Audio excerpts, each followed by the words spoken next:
नमस्कार मित्रों, स्वागत है आपका प्रतिज्ञा पाठशाला के YouTube चैनल पर। जैसा कि आपको पता है कि अभी हमारा चैप्टर नंबर 3 फिनिश नहीं हुआ है और आज हम चैप्टर नंबर 3 की वीडियो नंबर 4 पर हैं और आपने वीडियो नंबर 3 देख ली होगी। और अगर आपने वीडियो नंबर 3 नहीं देखी है तो प्लीज पहले जाके वीडियो नंबर 3 जरूर देखिए। और आपने देखा होगा वीडियो नंबर 3 के अंदर कि वीडियो नंबर 3 में हम पढ़ रहे थे कि सरकार ने कृषि की समस्याओं को सुधारने के लिए कौन कौन से कदम उठाए। तो हमने इसमें 3 कदम पढ़े थे।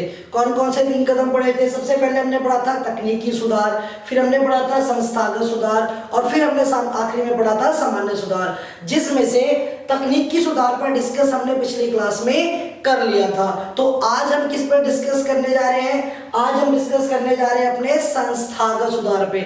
इसका मतलब सरकार ने कौन सी नीतियां बनाई ताकि कृषि में क्या हो सके, सुधार आ सके। तो उन्होंने कौन सी नीतियां बनाई थी? संस्थागत नीतियां। और संस्थागत नीति में सबसे पहले उन्होंने क्या किया? सबसे पहले उन्होंने जमींदारी प्रथा का उन्मूलन कर दिया। इसका मतलब जो जमींदारी प्रथा चली हुई आ रही थी उसे क्या कर दिया? खत्म कर दिया। ठीक है। तो उसके बाद उन्होंने दूसरा स्टेप क्या उठाया? दूसरा स्टेप उठाया लगान का नियमन कर दिया। लगान का नियमन का मतलब जैसे पहले क्या होता था, जमींदार अपनी मर्जी से जितना मर्जी लगान किसानों से लेते थे, लेकिन जब सरकार ने क्या किया, नीतियां बनाई तो लगान का नियमन कर दिया। नियमन करने का मतलब होता है उसे एक नियम में बांध दिया। इसका मतलब कोई भी जमींदार किसी भी किसान से 1/3 से ज्यादा लगान नहीं ले सकता। किसका 1/3? तो उसके पास जितनी भी फसल होगी उसके 1/3 से ज्यादा वो नहीं ले सकता। और सरकार ने और क्या कदम उठाए? सरकार ने और चकबंदी कर दी। चकबंदी का मतलब क्या होता है? जैसे हमने पीछे पढ़ा था कि जो हमारे देश के अंदर कृषि होती थी वो कैसे होती थी? खंडित होती थी। खंडित का मतलब अलग अलग टुकड़ों में बटी हुई होती थी। तो सरकार ने क्या करा, वो जो खेत अलग अलग टुकड़ों में बटे हुए थे उन सबका क्या कर दिया, उन सबको मिलाकर एक जगह पे इकट्ठा कर दिया, या फिर उनके अलग अलग टुकड़ों को मिलाकर एक कर दिया, जिसे हम बोलने लगे क्या? खेतों की चकबंदी करना। इसके अलावा सरकार ने संस्थागत सुधारों में और क्या किया? भूमि की उच्चतम सीमा निर्धारित कर दी कि एक किसी भी व्यक्ति के पास एक निश्चित मात्रा से ज्यादा मात्रा में भूमि नहीं होगी। मतलब उच्चतम डिसाइड कर दिया गया कि इससे ज्यादा मात्रा में कोई भी भूमि नहीं रखेगा। और अगर होती थी तो सरकार क्या करती थी? उसकी भूमि का अधिग्रहण कर लेती थी। आपने पढ़ा होगा भूमि अधिग्रहण 1978, ठीक है। और उसे किसको दे देती थी? उसे उन किसानों को दे देती थी, किन किसानों को?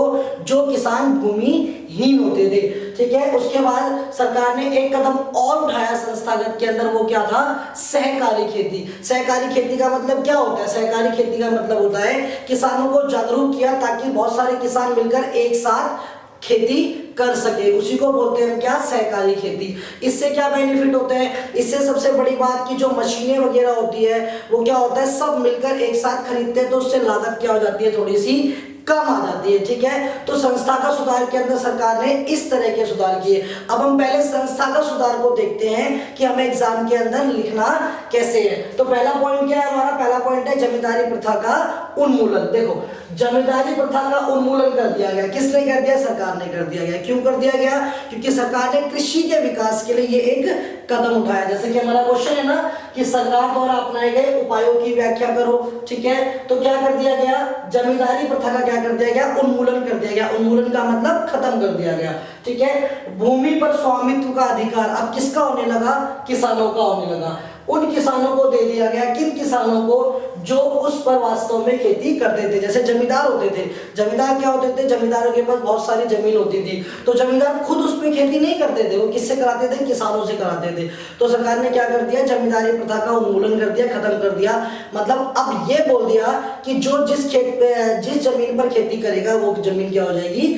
उसकी हो जाएगी, ठीक है। तो ऐसा किया सरकार ने। उसके अलावा लगान का नियमन कर दिया। जैसा कि मैं पहले भी बता चुका हूं, नियमन का मतलब क्या होता है? एक नियम में बांध देना। किसानों से अत्यधिक और गैर कानूनी जबरदस्ती, क्योंकि आपको पता है कि पहले जमींदार क्या करते थे? अपनी मर्जी से क्या करते थे? अपनी मर्जी से जितना उनका मन किया उतना वो करते थे, लगान उनसे ले लेते थे। किनसे ले लेते थे? किसानों से ले लेते थे। तो इसलिए सरकार ने क्या कर दिया? सबसे पहले तो लगान को एक नियम के अंदर बांट दिया। देखो, किसानों से अत्यधिक और गैर कानूनी जबरदस्त वसूली, मतलब जबरदस्ती जमींदार क्या करते थे? किसानों से लेते थे। को समाप्त करने के लिए लगान को क्या कर दिया, निश्चित कर दिया। और देखो सामान्यता, नेक्स्ट पॉइंट है सामान्यता इनकी राशि, किसकी राशि, लगान की राशि फसल का 1/3 से ज्यादा नहीं हो सकती थी। इसका मतलब कोई भी जमींदार अपनी जमीन के बदले में जो लगान लेता था किसानों से, वो केवल उतना ही ले सकता है, कितना, जितना भी फसल का उत्पादन होगा उसका 1/3। देखो इनकी राशि फसल के मूल्य के 1/3 से अधिक नहीं थी। अभी देखो चकबंदी कर दी गई। चकबंदी का मतलब मैंने आपको बता दिया है। विखंडन की समस्या को, विखंडन का मतलब अलग अलग फ्लो में बटा होना की समस्या का समाधान करने की दृष्टि से चकबंदी का कार्यक्रम चलाया गया। इसका मतलब जो कोई भूमि 1 किलोमीटर दूर है, दूसरी भूमि 2 किलोमीटर दूर है, तो क्या किया गया, उन सारी भूमि को एक में बांट दिया गया। ठीक है, उसे क्या बोलते हैं हम, चकबंदी। अब ये कैसे किया गया, सपोज करो मेरी भूमि जो है वो कहाँ है, 1 किलोमीटर दूर है और जस्ट उसके बगल में किसी और की भूमि है।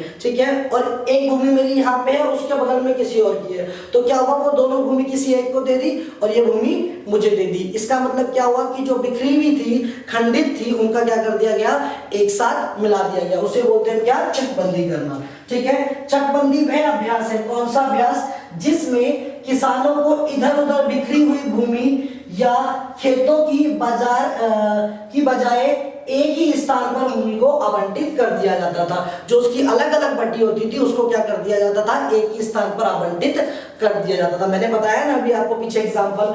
आगे देखो भूमि की उच्चतम सीमा, इसका मतलब क्या हो गया कि जमींदारों के लिए भूमि की एक उच्चतम सीमा को बांध दिया गया। देखो भूमि के वितरण में समानता को प्रोत्साहित करने के लिए, इसका मतलब भूमि सबके पास एक बराबर होनी चाहिए के लिए भूमि की उच्चतम सीमा निर्धारित कर दी गई। क्या कर दी गई, उच्चतम सीमा। इसका मतलब किसान के पास या किसी भी जमींदार के पास केवल उतनी ही भूमि होगी कितनी, जितनी पे वो खेती कर सकता है। ठीक है, उच्चतम सीमा से अधिक भूमि को भूमिहीन किसानों में वितरित कर दिया गया। अगर किसी जमींदार के पास क्या है, जो सरकार ने डिसाइड की गई है, अगर उससे ज्यादा भूमि है तो क्या किया गया, उससे वो भूमि ले ली और किसको दे दी, किसानों को दे दी। वो भी कौन से किसान, जिनके पास भूमि नहीं थी। सहकारी खेती, देखो छोटे किसानों को की सौदा शक्ति को बढ़ाने के लिए, ताकि छोटे किसान जो है उनका क्या हो सके, फायदा हो सके, उनकी सौदा शक्ति को बढ़ाने के लिए क्या किया गया, उनको सहकारी खेती के लिए प्रोत्साहित किया गया। और मैंने बताया अभी आपको पहले कि सहकारी खेती क्या होती है, बहुत सारे किसान मिलकर एक साथ खेती करते हैं। ठीक है, भी सहकारी खेती को प्रोत्साहित किया गया। सौदा शक्ति को बढ़ाने के लिए भी सहकारी खेती को प्रोत्साहित किया गया, जिससे वह साथ में कम कीमत पर, इसका मतलब क्या होगा, जब बहुत सारे किसान एक साथ मिलकर खेती करेंगे तो क्या होगा, उससे जो कॉस्टिंग आएगी, उसकी किसकी खेती करने की जो लागत आएगी वो क्या होगी, कम होगी। क्यों, क्योंकि सारे किसान एक साथ ट्यूबवेल लगवा लेंगे, सारे किसान एक साथ क्या करेंगे, ट्रैक्टर खरीद लेंगे, एक ही ट्रैक्टर से खेती करेंगे।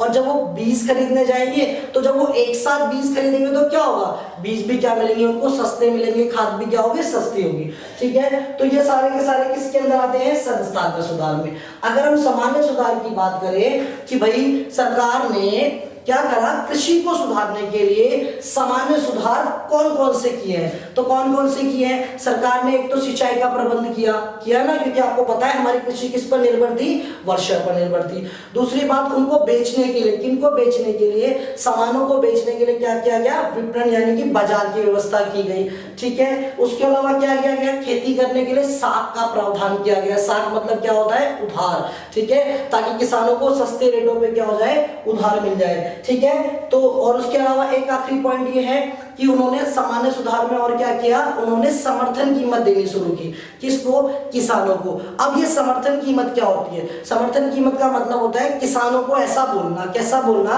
कि यदि आपकी फसल नहीं बिकी तो एक उचित रेट पर कौन खरीद लेगा, सरकार खरीद लेगी। इसको बोलते हैं समर्थन कीमत। मतलब किसानों को ये बोला गया कि भाई आप लोग क्या करो, प्रोडक्शन करो, और यदि आपकी जो है जो भी आप जिसका भी आप उत्पादन करते हो, अगर वो चीज नहीं बिकी तो एक इस फिक्स प्राइस पे, वो प्राइस कौन डिसाइड करता है, सरकार डिसाइड करती है, तो उस प्राइस पे कौन खरीद लेगा, सरकार उसे खरीद लेगी। क्लियर हो गया। तो ये कुछ एक क्या थे, सामान्य सुधार थे। चलो इसको अब ऐसे देखते हैं कि हम इसे एग्जाम के अंदर कैसे लिखने वाले हैं। देखो सिंचाई की सुविधाओं का विस्तार किया गया। ठीक है, देखो कृषि में उत्पादकता को बढ़ाने के लिए, इसका मतलब ताकि उत्पादन क्या हो जाए, बढ़ जाए। तथा स्थिर रखने की दृष्टि से सिंचाई की सुविधाओं का विस्तार किया गया। क्या क्या किया गया? ट्यूबवेल लगवाए गए, नहरें बनवाई गई, कुएं खुदवाए गए, ठीक है। ये सब किसने किया? सरकार ने किया। क्यों किया? ताकि कृषि में क्या हो सके? सुधार हो सके। और हमारा क्वेश्चन भी क्या है? हमारा क्वेश्चन यही है कि सरकार द्वारा कृषि को सुधारने के लिए कौन कौन से उपाय किए गए या फिर कौन कौन सी नीतियां बनाई गई, ठीक है। आगे देखो क्या है, देश के विभिन्न भागों में सिंचाई परियोजनाएं शुरू की गई, कुछ परियोजनाएं, कुछ प्लानिंग की गई, किसके लिए? ताकि क्या हो सके? सिंचाई की सुविधाएं हो सके। आगे है साख का प्रावधान। साख के प्रावधान के लिए क्या किया? ग्रामीण विकास बैंक खोले, ठीक है, नाबार्ड जैसी संस्था बनाई।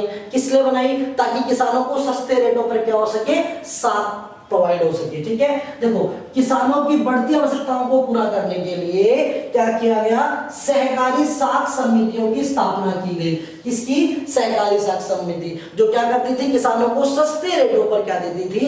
ऋण देती थी, ताकि वो क्या कर सके? अपने लिए उसके किसके? खेती के उपकरण खरीद सके, ठीक है। देखो की स्थापना की गई, ठीक है। किसानों के साख सुविधाओं को आगे बढ़ाने के लिए क्या किया गया? देखो जरा ध्यान से, व्यापारिक बैंक खोले गए और क्या खोला गया? कृषि तथा ग्रामीण विकास बैंक खोले गए, नाबार्ड जैसी संस्थाएं खोली गई। किस लिए किया ये सब? ताकि जो कृषि की हमारी समस्याएं हैं वो क्या हो सके? दूर हो सके, ठीक है। तो इसके अलावा और क्या किया गया इन्होंने सामान्य सुधार में? इन्होंने नियमित बाजार एवं सहकारी समितियां खोली गई, ठीक है। नियमित बाजार एवं सहकारी समितियां क्यों? क्योंकि किसानों को क्या होता था? अपनी फसलों को किसको बेचना पड़ता था? वो किसी जमींदार को बेच देते थे या किसी साहूकार को बेच देते थे, जो क्या होता था? किसानों को उचित रेट नहीं मिलते थे। इसलिए क्या किया सरकार ने? मंडियां खोली। कैसी मंडियां खोली? सहकारी मंडियां खोली। जिसमें क्या होता है? जिसमें किसान अपनी मर्जी से अपने रेटों पे जाके क्या हो सकता है? चीजों को आसानी से बेच सकता है, ठीक है। देखो फर्स्ट पॉइंट बनता है किसानों को उनकी फसलों की उचित कीमत उपलब्ध कराने के लिए, ताकि उनको उनकी चीजों की उचित कीमत मिल सके, कराने के लिए तथा मध्यस्थों के शोषण से बचाने के लिए। मध्यस्थ मतलब मैंने बताया ना, जमींदार उनका क्या कर लेते थे? फायदा उठा लेते थे। कैसे फायदा उठा लेते थे? पहले तो उनको पैसा उधार दिया और फिर उनकी फसलों को सस्ते रेटों पे खरीद लिया। तो इन सारी चीजों से बचाने के लिए सरकार ने क्या किया? उनके लिए मंडियों की व्यवस्था की, ठीक है। देखो, बचाने के लिए सहकारी विपणन समितियों की स्थापना की। सहकारी विपणन समितियां क्या करी? स्टार्ट करी। सहकारी विपणन समितियां क्या होती है? सहकारी विपणन समितियां मतलब होती है जो सबके सहयोग से चलती है। या तो उसके उस मंडी को चलाने वाले सरकारी अधिकारी होंगे या फिर किसानों का एक समूह होगा, ठीक है। जिससे क्या होगा? किसानों को उनकी चीजों के उचित रेट मिल सकेंगे। क्यों किया? ताकि जो कृषि की समस्या है वो क्या हो सके? दूर हो सके। क्लियर। आखिरी पॉइंट है समर्थन कीमत, और मैं पहले बता चुका हूं समर्थन कीमत क्या होती है। देखो, किसानों को कृषि उत्पादन में वृद्धि करने के लिए, मतलब वो कृषि का उत्पादन ज्यादा करें। क्यों? क्योंकि जब उन्हें पता रहेगा, क्या पता रहेगा कि भाई अगर हमारी वस्तु मार्केट में नहीं बिकी तो कौन खरीद लेगा उसको? तो उसको सरकार खरीद लेगी। क्लियर हो गया? कौन खरीद लेगा? सरकार खरीद लेगी। तो अगर उनको ये बात पता होती है तो वो लोग क्या करते हैं? ज्यादा से ज्यादा उत्पादन करते हैं। तो ज्यादा से ज्यादा उत्पादन करने के लिए सरकार ने प्लानिंग करी। किस चीज की प्लानिंग करी? समर्थन कीमत की, ठीक है।